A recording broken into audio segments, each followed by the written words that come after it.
Every facility, small or large, generates waste.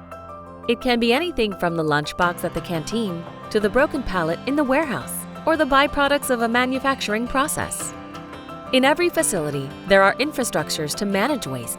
They can be as simple as a wheelie bin pushed by the cleaner to a sophisticated system to collect and condition discards. From there, the discards are handed over to a waste collector. Waste management has a cost, requires manpower, and is a visible sign of inefficiency for a business. The more waste a business generates, the more inefficient it is. That's where a zero-waste consultant can help.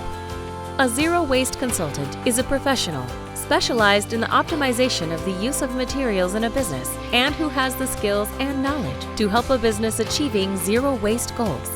During a waste audit, his role is to identify opportunities to save money, minimize waste, and create value from the discards. For instance, the zero-waste consultant might assess the viability of a digester to recycle the organic waste of a shopping mall, investigate reusable packaging and pallets for a logistics company, identify alternative consumables in a resort, initiate partnerships between organizations to reuse unsold goods, and a lot more. Your trash should be someone else's treasure. A zero-waste consultant helps you identify those opportunities. Start the conversation with us.